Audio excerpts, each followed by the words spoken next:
Thank you. So, hi. I'm here today at the University of Maine, Augusta, with a very special guest. His name is Tim Peabody, and Tim served for 7 years as Colonel of the Maine Warden Service. He also is a retired Professor Emeritus at Conservation Law Enforcement, with some 12 years of service teaching in conservation law. And he is currently the Deputy Commissioner for Fish and Wildlife at the Department of Inland Fisheries and Wildlife here in the state of Maine. Tim first joined the Maine Warden Service in 1982.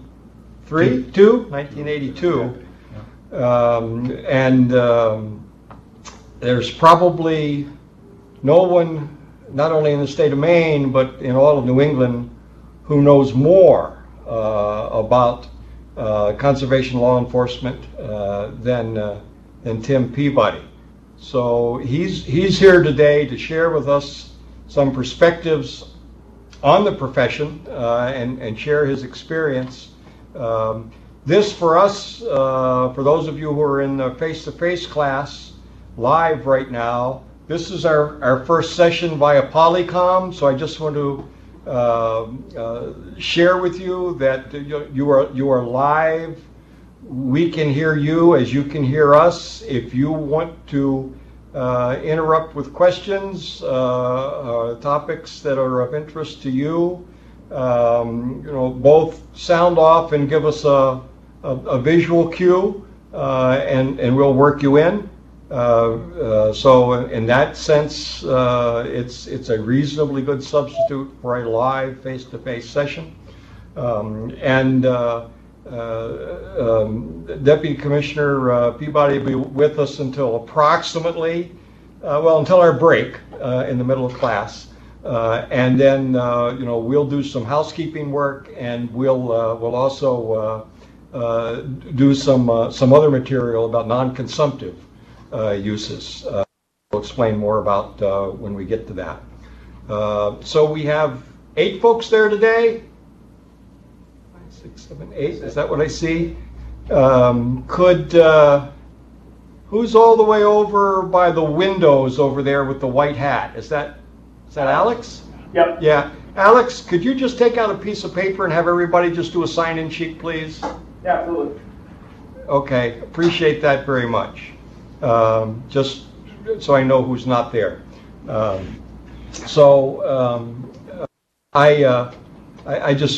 couldn't miss this opportunity for you to have time with Tim Peabody, who I've known about 38 years now. We were both 16 at the time. So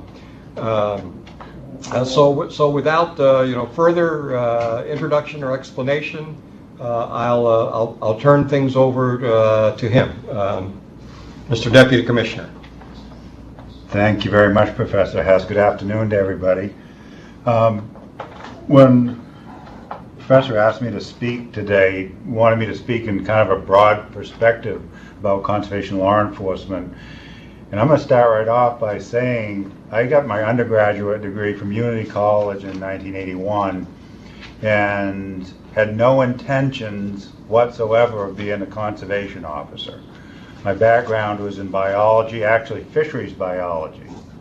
And probably the real core to my success is my biological background. Can anyone answer that why I would say something like that? Biological background, fisheries, wildlife management, why is that important as a conservation officer? Professor Nupp apparently didn't do a great job speaking to you last week. What do you think, gentlemen? Being shy is not a great start for you. It helps to know it helps to know the topic that you're enforcing. Helps to know the topics. Say it again louder, please. It helps to know what you're enforcing, like, you're enforcing the Yes, law, okay. but it serves you better in the long run to know why, the hows of what it is. That's an excellent answer. And who are you going to have to explain that to? The citizens and visitors of Maine. Yeah, primarily the citizens of Maine as a field officer, or the citizens of any state in the United States, because we're not going to limit ourselves to Maine. When I say that, as a law enforcement officer, a uniformed law enforcement officer, you, to the public, are the person that essentially knows everything. That you know everything about fish and wildlife, you know everything about natural resources and law enforcement. And to be a credible officer in the conservation field, you better have a strong background in natural resource science. Because the first thing that you do when someone asks you a question, you either want to say, I don't know, I'll find the answer for you, or you tell them a credible answer. And that's why having a broad-based education across the natural resources is so important to becoming a good conservation officer. So, I mean, I'll just start it right off there. When I graduated, there were no positions really, certainly in the state of Maine, in resource management, fisheries or wildlife biology. And I had an opportunity to become a deputy game warden in 1982, and essentially I never looked back. From that point on, conservation law enforcement and being a Maine game warden was my career profession, and I basically started off as a deputy and retired as colonel in 2004. And along with that, I will tell you that when I was a deputy game warden, that I would have never, ever in my life expected that I would head up the agency, and now up to including being deputy commissioner. Those were all people that were bigger than life to me as an officer in the field. So that's kind of my point there, is you never know where you're going to end up. Sitting there in a classroom today, fast forward 25 or 30 years where you will actually be. And so essentially you're laying that foundation right now. I'm going to really start off looking at a good broad perspective about the type of law enforcement that you're considering, and I'm going to call it regulatory law enforcement. Does anyone know what regulatory law enforcement, why is it different from potentially regular street cop type law enforcement? Anyone answer that one? Regulatory law enforcement. That's what you're going into.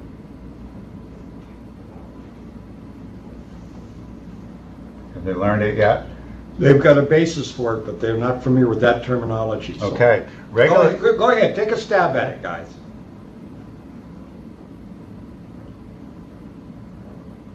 I'll help you out. Conservation law enforcement is considered regulatory law enforcement because you're actually enforcing laws on people that are engaged in a highly regulated activity, like fishing. Fishing is a highly regulated activity in any state in the United States. Hunting, highly regulated activity in any state in the United States and around the world. And what you're doing is you are actually communicating, checking, doing field checks on people that are engaged in that activity, but they're doing nothing wrong. Absolutely nothing wrong. And that's a regulatory piece of that. I can actually, as a conservation officer, if you got a fish pole in your hands, I can stop you and inquire what you're doing with the fish pole in your hands. A law enforcement officer out on the street essentially can't stop you unless they have a suspicion of a violation. And that's the difference. I have no suspicion you're violating the law. If you're out hunting, I may have, but generally I can stop you and check your license because you're engaged in the activity of hunting, fishing, trapping, any of those marine, commercial fishing in the marine industry. That's all specialized, highly regulated activities across the United States. As a conservation officer, you basically have the authority to go up to that person that is not violating the law and check for compliance with the law. And that's different. And I expect that you maybe through your training you'll hear that term again. It's a very important concept to understand. By stating that, what is the difference between what is said of checking someone who's not violating the law and checking someone who is violating the law? Is there a different public expectation to how you would act as a law enforcement officer?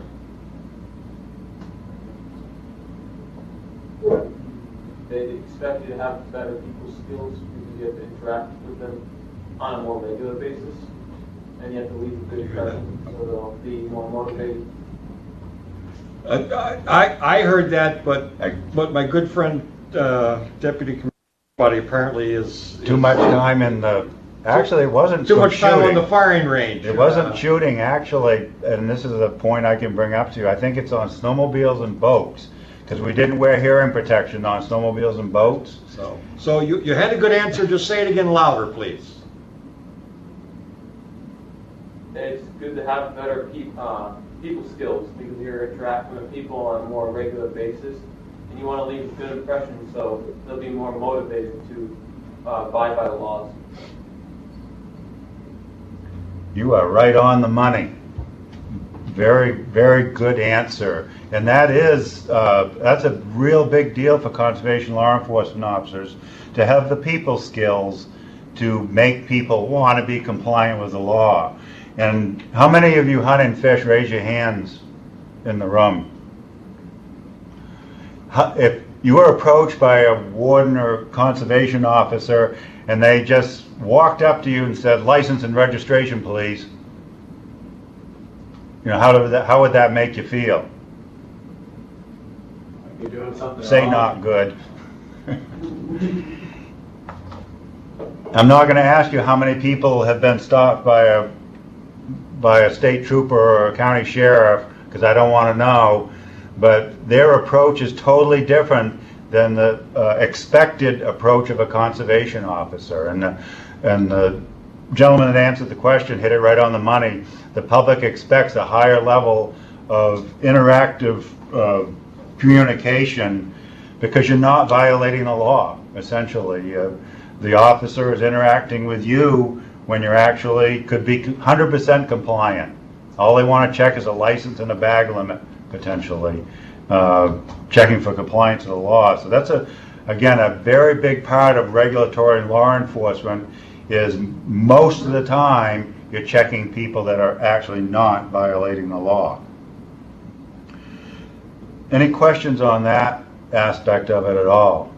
And as you probably go through your education, you'll learn about the constitutional pieces of that, and if we get into it, if anyone wants to ask about that later on, we can. But there's a lot of constitutional pieces that go along with regulatory law enforcement. I'm going to take us across the country a little bit, and some opportunities. I mean, East Coast, West Coast, and just to broaden your thinking a little bit. I was actually president of the National Conservation Chiefs when I retired in 2004. That was made up of law enforcement chiefs from all over the United States. And so I was the president of that when I retired in 2004. And so I had a great perspective on problems across the United States. Tim, can you just clarify for them that that's not a Native American organization? That's correct. It's the law enforcement chiefs from all the state agencies across the United States. We usually got together twice a year to discuss, issues that were similar across state boundaries and, from east to west or just neighboring states, but also to basically talk about the profession and, try to, basically unify conservation law enforcement across the United States. So I had a good perspective on state law enforcement, both at the Fish and Wildlife level and also the marine level. because in some states, what you call a game warden may have commercial fishing responsibilities also.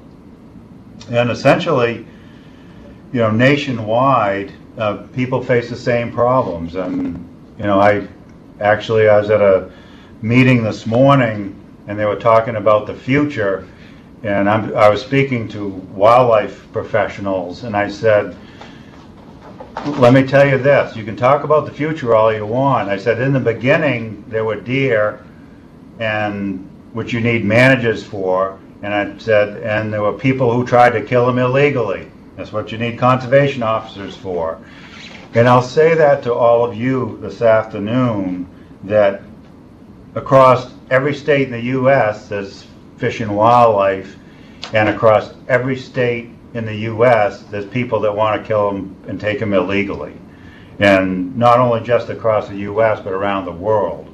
And I doubt if that's going to change in the future. Would you agree with that, Professor?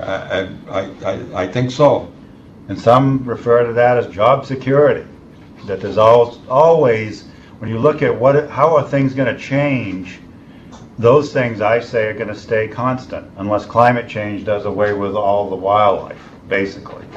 And so how you do your work around the United States may differ, but your mission is still the same, and that's protecting, preserving our natural resources. So that's a similarity that you'll see anywhere in the United States. And all state conservation agencies have that same type of mission statement to protect our natural resources. And again, I mentioned some of the differences, whether you include marine enforcement, recreational vehicle enforcement. Not all states have recreational vehicle enforcement responsibilities like the state of Maine does. Some of that is divvied up amongst others. But some states, just an example, in Vermont, the Vermont State Police has a boating enforcement unit. The primary boating enforcement officer in the state of Vermont is the Vermont State Police. The Vermont game wardens actually strictly do fish and wildlife law enforcement, which is kind of different. So depending on where you go in the country, you can find those types of differences in missions of individual agencies, but essentially the work is all the same. And when I bring up this perspective, I don't want any one of you in that room to limit yourself by thinking that you absolutely have to become a Maine game warden, a Maine Marine Patrol officer, a Maine forest ranger, or anything with Maine in front of it. You're going to build a skill set at the University of Maine Fort Kent that will take you anywhere in the United States based on what I just said. It's all regulatory law enforcement.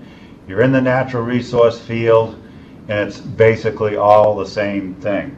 And so you need to really think about that and actually soul search that as you choose your career. And if you try for the Maine Warden Service, you don't get hired after a couple times or 3 times, you get discouraged, try another state. Like I say, these state agencies, they essentially all function the same way.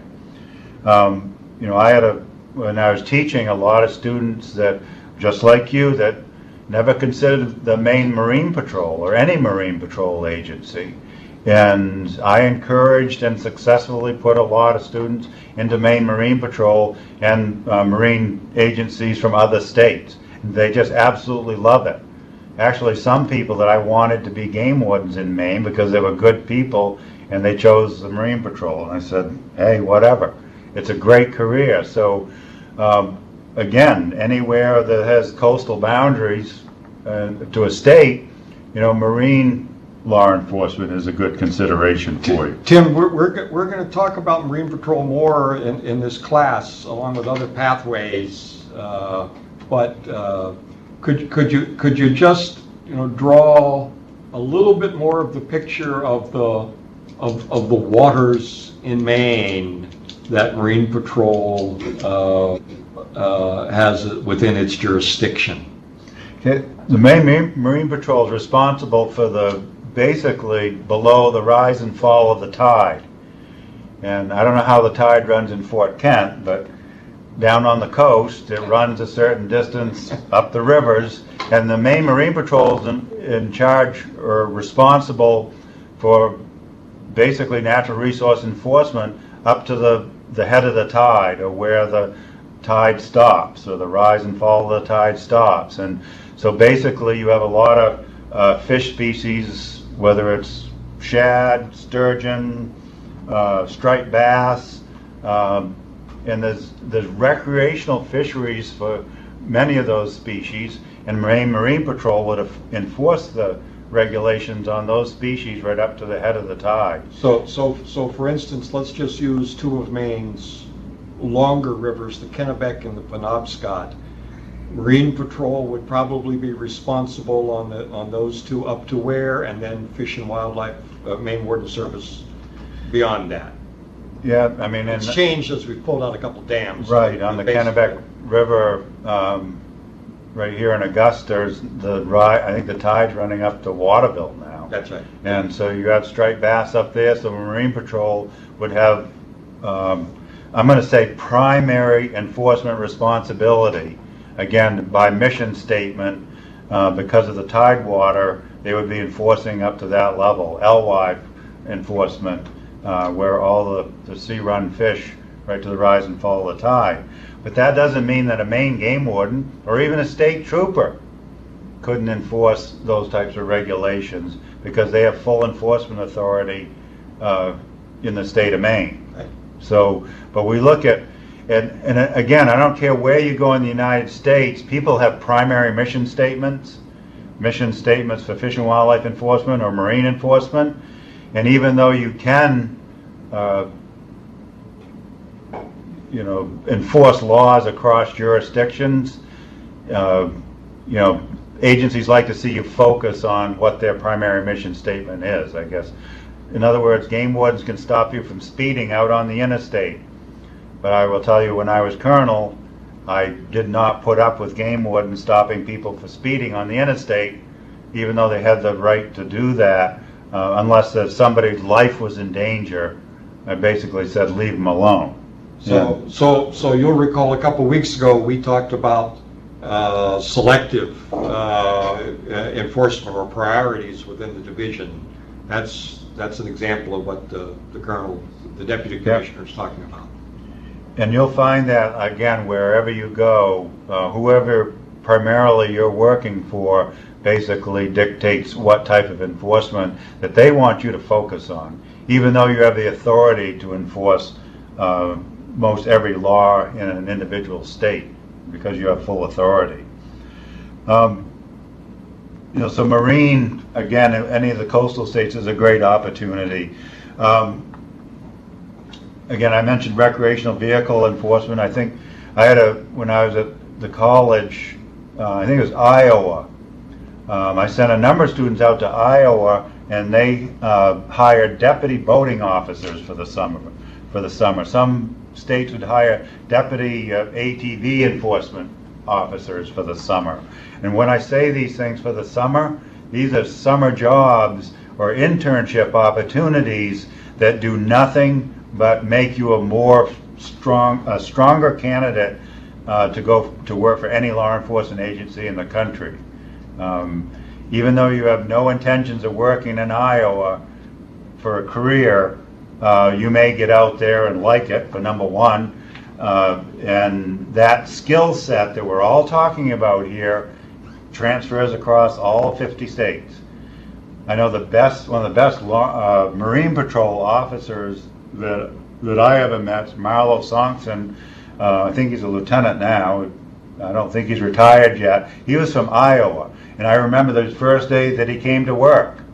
I said, Marlo, where are you from? Iowa. How many lobsters are in Iowa?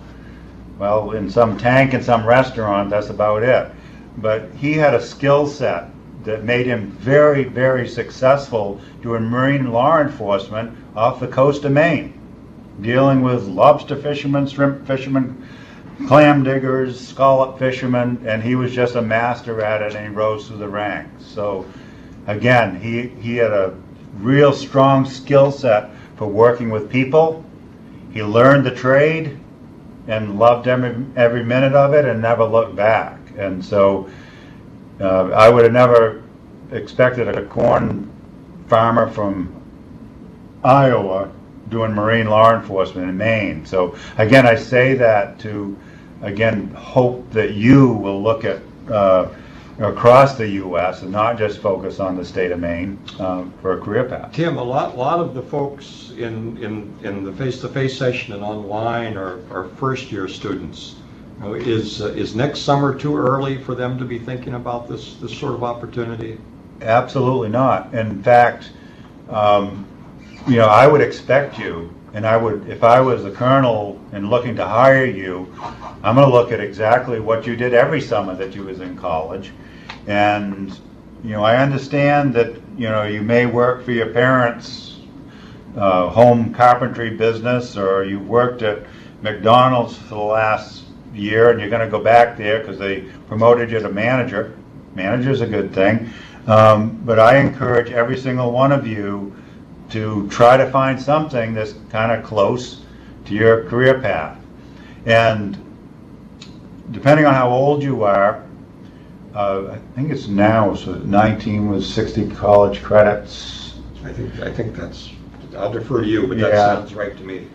It's certainly 20 with 60 college credits, but I think the age might have dropped back a little bit, that you can become a part-time law enforcement in the state of Maine.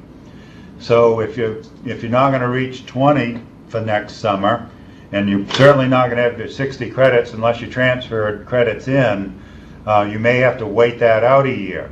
What you can do next summer is look for a job at a state park, or just any type of like a park ranger position or something. Again, it's natural resource related. And a state park, that could be an entry level ticket taker, lawnmower, garbage collector, because it's in the broad scope of the profession.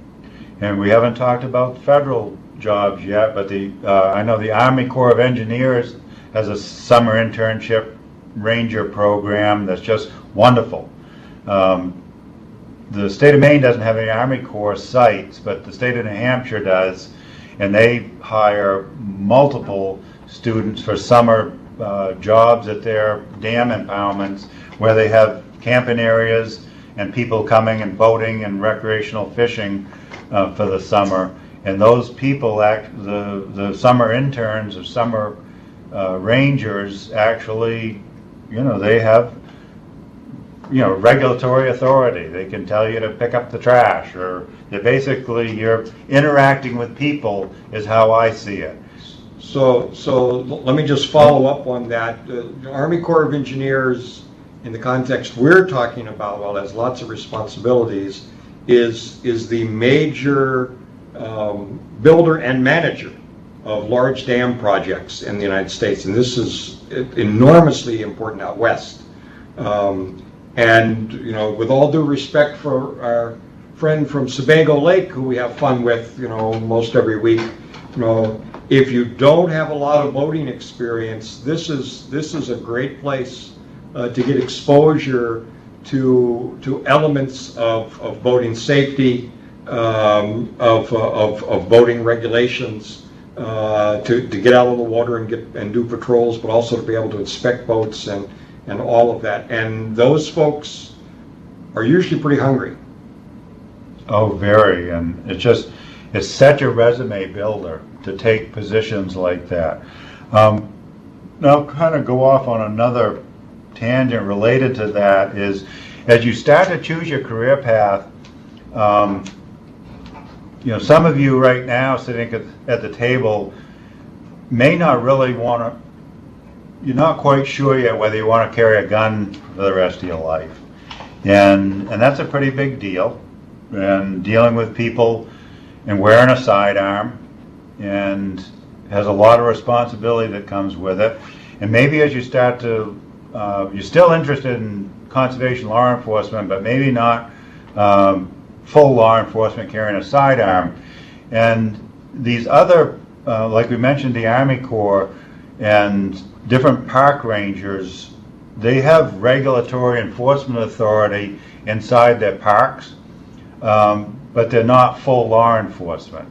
And I have been around a lot of students such as yourselves that have said, well, maybe I really don't want to hold people at gunpoint and arrest them and especially in this part of the 21st century when you turn on CNN and you see stories about folks in law enforcement involved in shooting of citizens that are on the video and all of that sort of thing.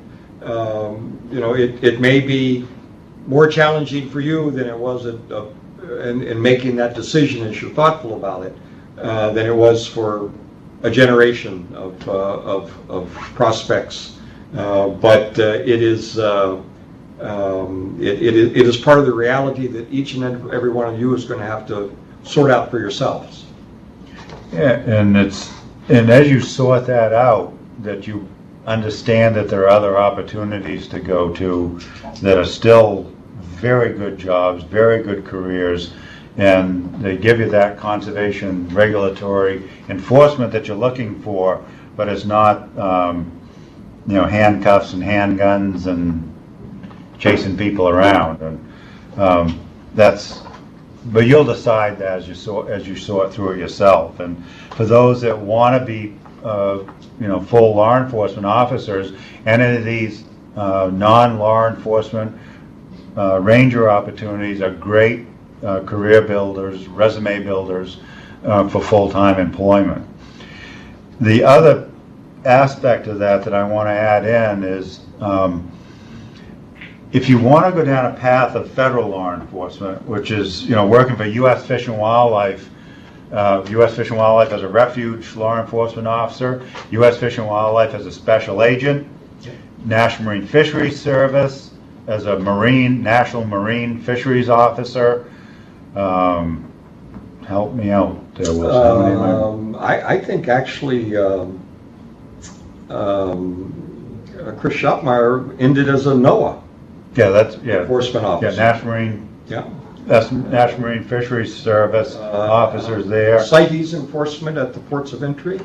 Okay, those are wildlife inspectors, and that's a wonderful career. At JFK, John F. Kennedy Airport, New York, is a port of entry for clearing fish and wildlife inspection. If you bring fish and wildlife into the United States from overseas, you have to clear it through a port where they actually have U.S. Fish and Wildlife inspection officers that you have to declare any fish, wildlife, or the such, and that's a great career path. And again, in the 21st century, with the increased pressures on exotic and protected species internationally. Oh yeah.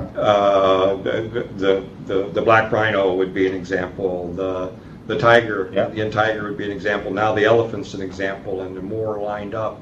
There's going to be more emphasis on those sort of violations or those sort of contraband issues coming across. Yeah, I was in the evidence facility at JFK Airport, and it was shocking to me, and I felt that I was quite worldly about things as a detective working undercover in Maine, and they just had racks and racks of coats made of lizards, endangered species from around the world. They were headed for Fifth Avenue in New York, to Saks Fifth Avenue, where all the high-end store chains. They had belts, they had shoes, they had handbags made out of endangered species, CITES protected species, and they all came through the wildlife inspectors and were seized by U.S. Fish and Wildlife. So that's just another whole angle to look at,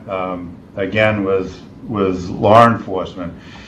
And where I want to go there, and I really, my experience in the field and at Unity College as a professor and putting people in your seats. If you want to go into federal law enforcement, I want to be a U.S. Fish and Wildlife officer, I want to be a National Marine Fisheries officer, I want to be a U.S. Park Ranger. Getting into the federal system is just extremely important. And so you can get internships with the federal government, again, through the Army Corps of Engineers, or part-time positions with U.S. Fish and Wildlife, and you need to get into that federal system. I've seen a real problem with people focused on state law enforcement breaking into that federal system. So it's easier starting at your level of first year of school and taking summer jobs inside the federal system really helps you go out the other end with an opportunity to be a federal officer. So if I could address just the class for a moment, I remind you that one of the things that we're going to do as a project for each of you individually is develop a series of pathways forward. And what the Deputy Commissioner is doing is giving you some really useful clues of things to think about in that regard. And you don't have to, I'm sure he will agree, you don't have to commit to a single path now. In fact, I think we both agree, Tim, that's probably not in your best interest to commit to a single path now, but certainly to be willing to explore a couple paths. And the federal one, once you get into the federal law enforcement field, basically the door's open to move laterally between any of those agencies. So I know of folks who started out with Fish and Wildlife and wound up as, I think I shared with all of you once a story about one who was an NCIS agent, and two who became air marshals. And one that went into the FBI. Now I start to think about them, they sort of roll out. So, you know, that federal community, once you can begin to get inside that federal community, there are lots of doors that are open, and Tim's right, it is sometimes harder to move from state to federal than lateral within they call it lateral movement within the federal services. And again, we'll talk more about the federal services in a month or 6 weeks or something, but this is really great advice you get. Yeah, and in kind of respect to that, any federal experience you can get will really help you on the state side. Exactly. But it's not quite so easy to get state experience and have it applied to the federal system. I'll say that. Yeah. And Tim, for just a moment, you gave some examples of folks from other states that had come to Maine. Just, you know, a comment about moving from state to state. Easy, hard, specific challenges, general challenges? Well, put it this way, if you became a conservation officer in any state, you would be extremely competitive to join the Maine Warden Service. Just if you wanted to be a Maine game warden and either not hiring right now, or you've been through the test a couple times and you chose to, you were hired in another state, you spend a couple years there, you would be a pretty hot commodity to transfer back if you ever chose to. So the point is, if you're where these folks are, and you're thinking, I want to be a Maine game warden, that's all I really want to be, there probably aren't good reasons not to consider being what do we call them, environmental police officer in Massachusetts. Exactly. Okay. Exactly. And it's, if you just focus yourself on one job, and that's a Maine game warden, it could potentially limit you. You know, if you don't get hired, you get frustrated. It's a great career, and my point is that you shouldn't give up. You should go, you know, try in other states, even though you may not want to leave Maine, or even, I guess if you're really focused, you're just absolutely not going to leave Maine, then go to work for another law enforcement agency and get some experience. Go to work as a deputy sheriff, as a municipal police officer, as a somewhere. forest ranger, as Forest ranger. Yeah. You know, forest ranger is a wonderful job, and not a lot of people focus on forest rangers. Yeah.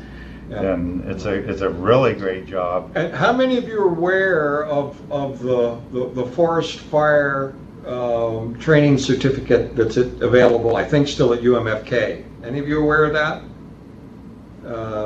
So I think Dave Hobson's the guy to talk to about that, isn't he still? Yeah. But you know, Yeah. that's a great entry, because not only does it give you something to put in your kit that is useful, it gives you a much higher opportunity to do federal fire fighting throughout the summer, and therefore get a foot in the door with Fed agencies as well. I had a lot of students go to work for Old Orchard Beach Yep. Police Department in the summertime. They hire between 20 and 30 part-time officers. And you talk about a training ground down there. I mean, they are so used to working with college students that have no experience at all. They're just good at it.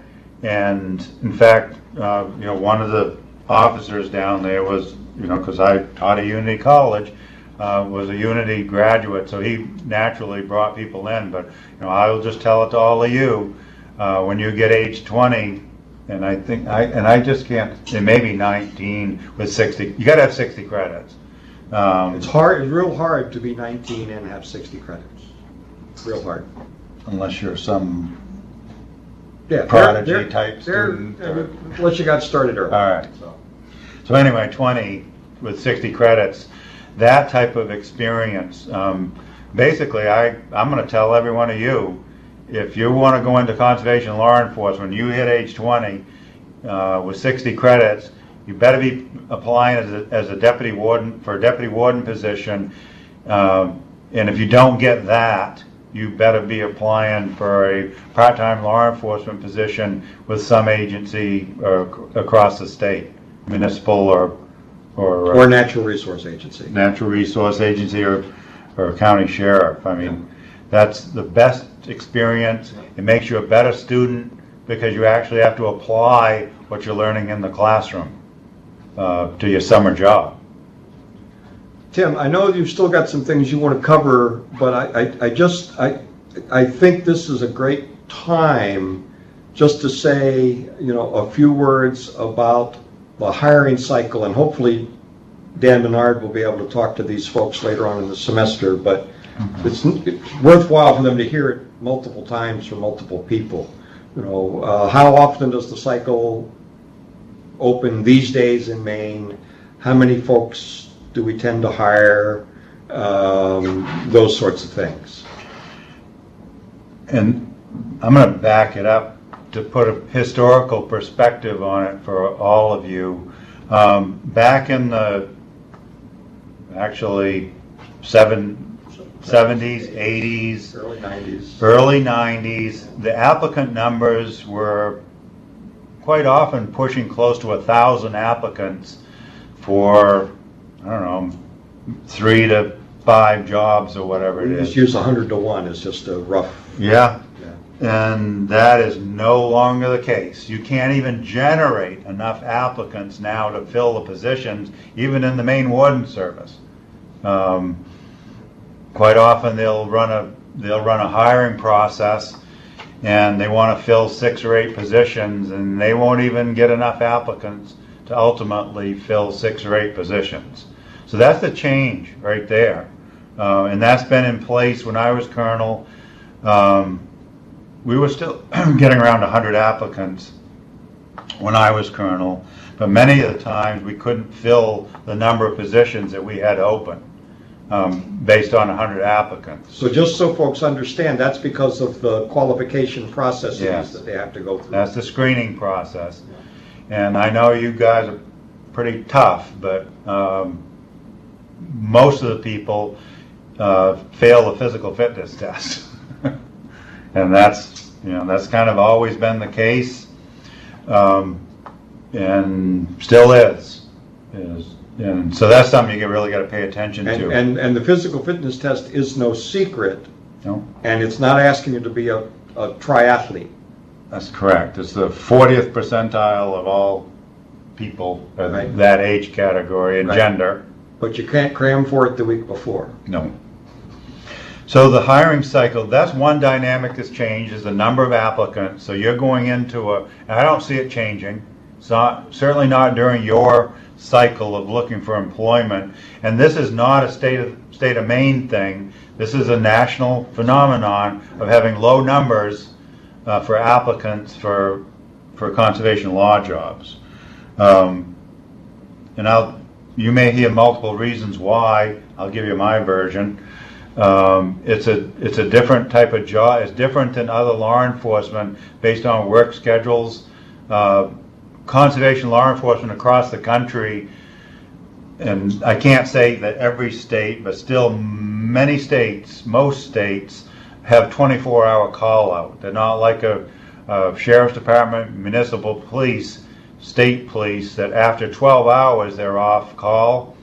Conservation officers, just because of the numbers, they don't have the large numbers of officers, that they're on 24-hour call when they're working. So you go home and eat supper, you think you're done for the day, next thing you know you're headed to a recreational vehicle accident or a night hunting complaint, excuse me, or something like that. And what's the typical distance that you might have to respond when that phone call comes in right after supper?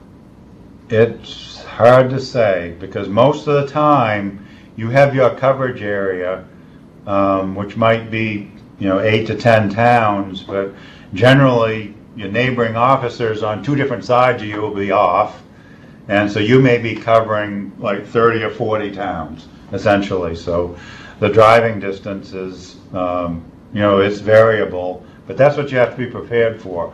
And that actually, with the way families are structured and shared parenting and different things like that, it makes conservation law enforcement more of a challenge to families to have a 24-hour call out. So I think when people really get looking at the job, it has to fit their lifestyle, and I think that has changed the numbers of applicants that you see out there. Yeah. But it's, I hear it still out in the woods. Boy, there's too many applicants, you'll never get a job in the warden service, and I will tell you that is not the case. They're really looking for good applicants. But good applicants. Good applicants. There aren't too many jobs where you have to do a background check and then get hooked up to a polygraph before you can actually be accepted for the position. You think about that as a young person in college.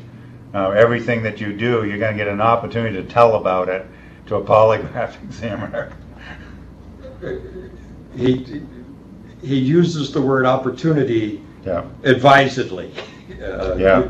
You will be brought face to face. Right. You'll get to relive any little experiences that you maybe shouldn't have done. We'll maybe let Sergeant Menard. Yeah, he'll cover that quite nicely. But that is, again, those are all limiting factors on getting hired into law enforcement agencies. That's just a fact of life, and and some of that is, like I say, that's the challenge that I'm just telling you, and you'll have to make the decision on what to do with it, essentially.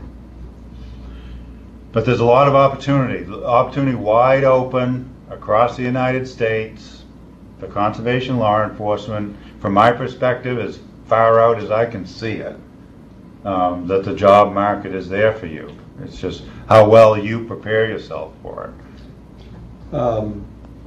I'd like all of you to be thinking for the next few minutes about questions that you might have for the Deputy Commissioner. But I'm sure you got a couple of wrap-up points you want to make, Tim, but I have just a couple things that I think it might be useful to share with folks. What are some of the specialized skill sets that at least the Maine Warden Service has special interest in. Yeah.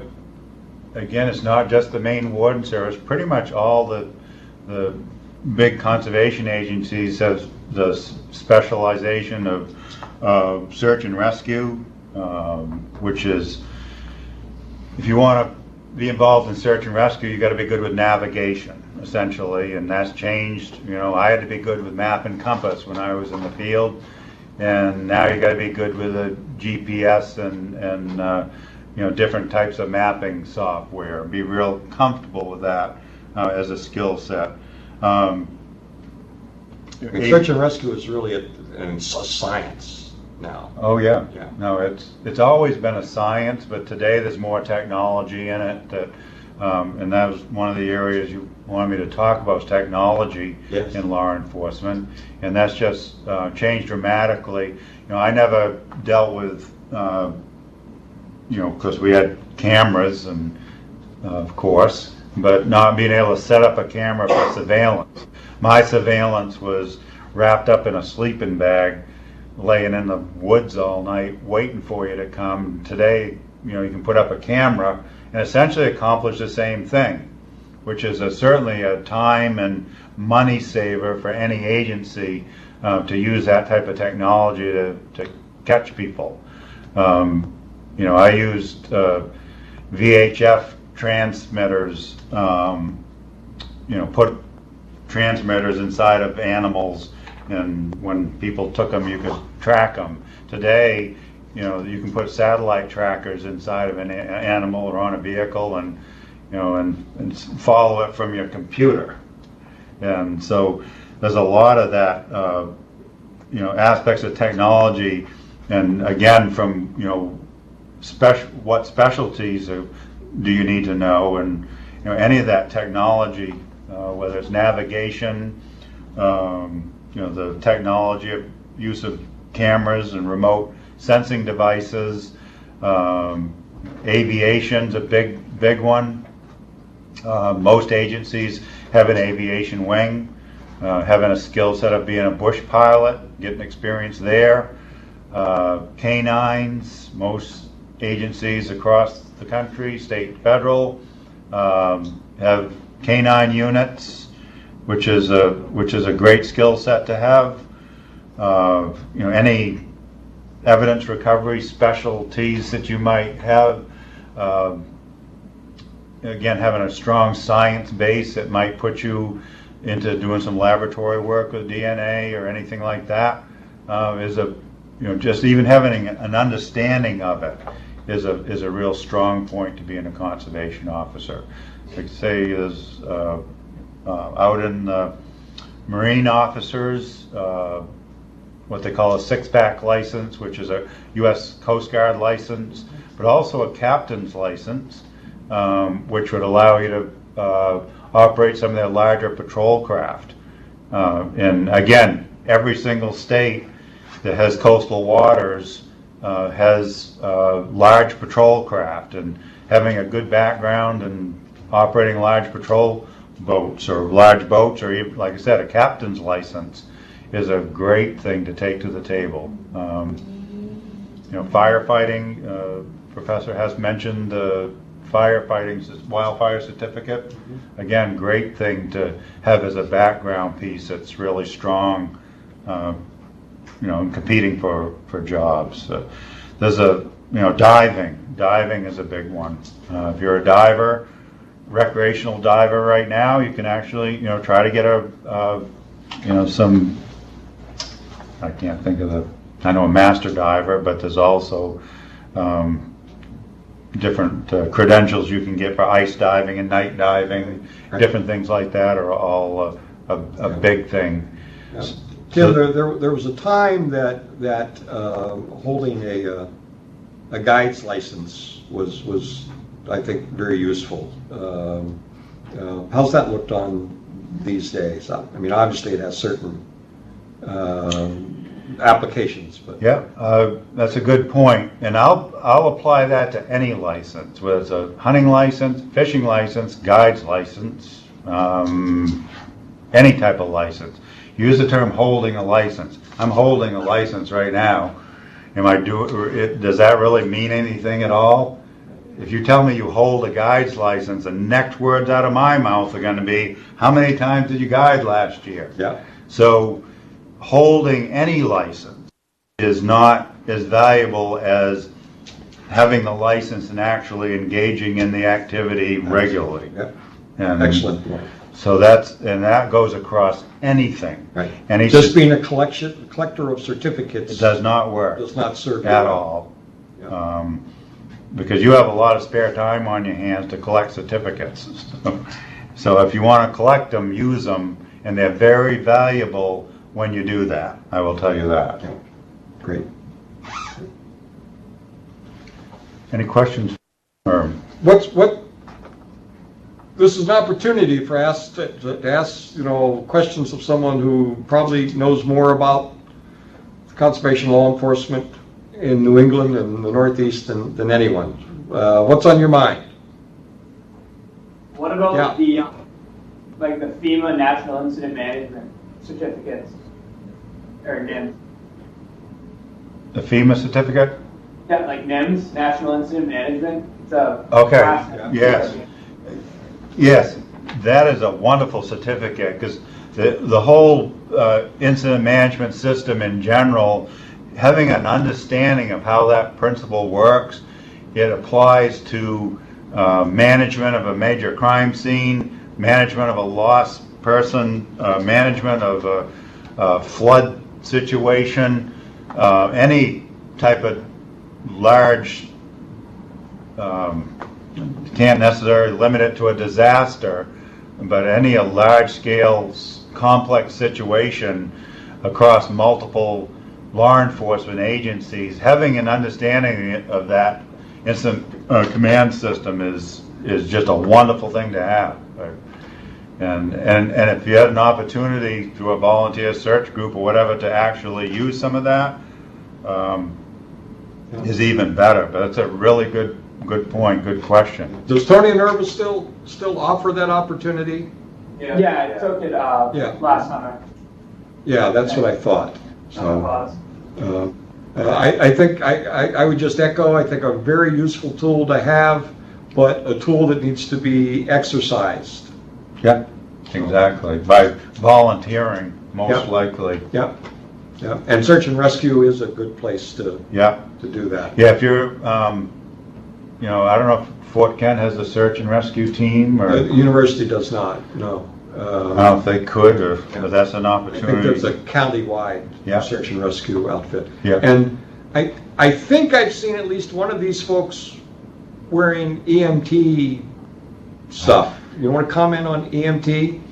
Yeah, EMT is a great skill, and if you're interested in going into the National Park Service rangers, I don't think you can even get past the testing process without being an EMT. And I mean, it's extreme. Actually, there's another level certification that they require. Yeah. But EMT is highly thought. Yeah. At the state level, it has mixed. It's always very, very, very welcome, and it's a nice certificate to bring to the table. And EMTs have to actually practice. They have to stay certified. That's right. So that's something again that it's not just hanging on to a certificate. You are a practicing EMT is very valuable, of course, in any law enforcement scenario.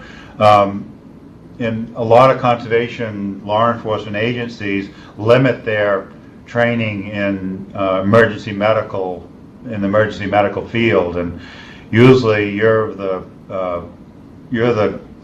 scene controller, and you're going to find the medical professionals to come in and help you through your situation. But it is certainly. And there's some vicarious liability issues around that, which it's a high we'll get to talk about at some other time. It's a high level of training that's to maintain it that most agencies, the conservation enforcement agencies, don't want to take it on. They just train at the lowest level of first responder type first aid. But to have it in your toolkit as an applicant. Excellent. It was really good. Okay. Other questions? I understand kind of the basics of the hiring process, but what's the step-to-step process of getting hired? I know you have to go through like a 50-question test and like a colonel's interview, and I guess what's the step by step? Okay, you have the open application process, and now to apply, you have to take the alert test from the Criminal Justice Academy, which is an entry-level, vocabulary, general math type test. You have to. Hey, what was that word again? General, what? Math. Math? Oh, okay. Just a point we've You don't like discussed. math? It's a point we've discussed. So keep going.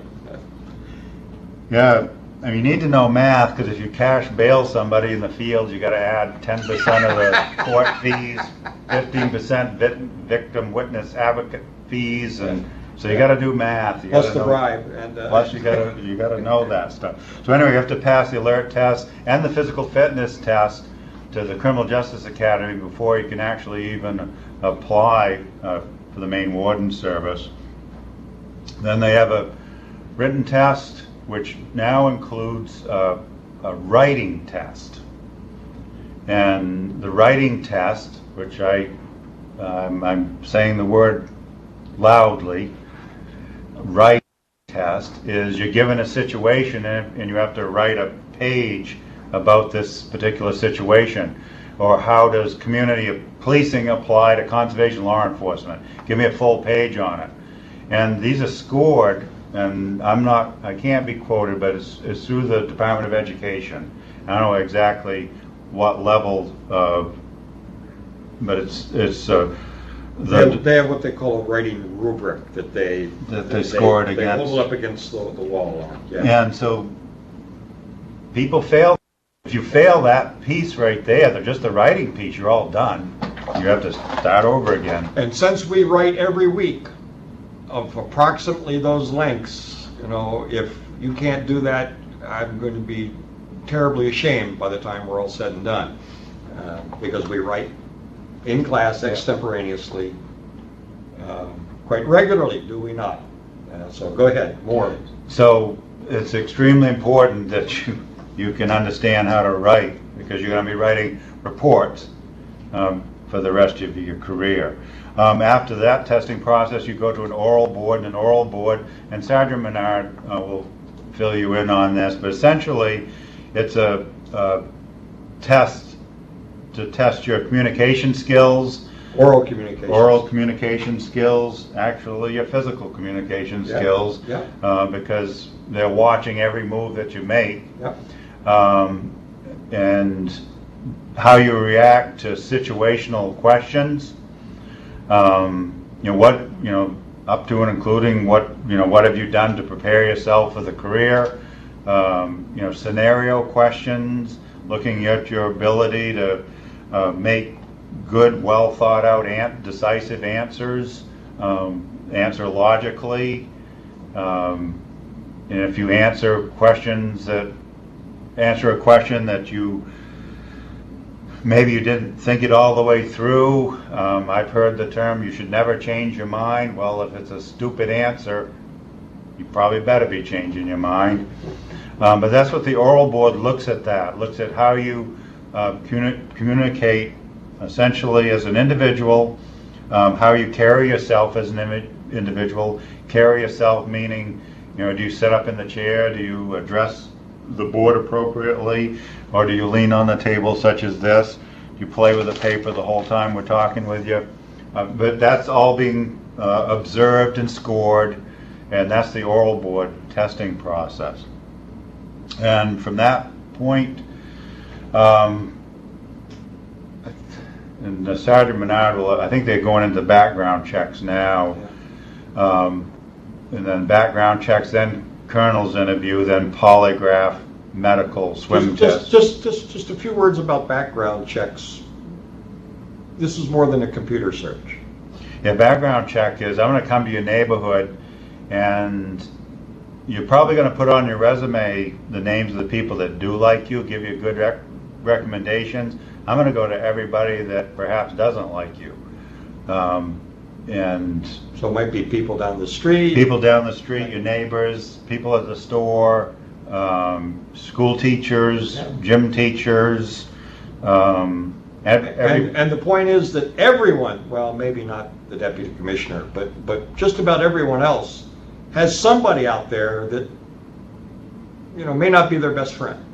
Yeah, and I'll tell you, and this is not to scare you off by saying that those types of people are going to be spoken to, but time and time again, if I take your worst potential enemy in town or someone that you really don't get along with, when a law enforcement officer approaches them and say, "What do you think of John?" they will say, "Well, I really don't like him. Do you think he could be a good conservation officer?" Absolutely, I do. And you often get that, is people that you don't get along with will still support you because of, they just don't see eye to eye with you, but will give you a positive recommendation. Essentially what the professor's getting at is it's a very thorough background check, extremely thorough. And then it's basically backed up with a polygraph. I forgot the psychological exam, and that's part of the test also, to see if you have the personality to be successful as a law enforcement officer. It's not going to answer the question as to whether you should seek psychiatric help. It's to measure you as a person to whether you would be successful in law enforcement. Do you have a black and white personality? Does anyone know what that is? Good question. Take a stab at it. Where if you see someone, for say, committing a crime, you're just going to write him up no matter what. Where it's right down the line, everything has to be one way. Perfect answer.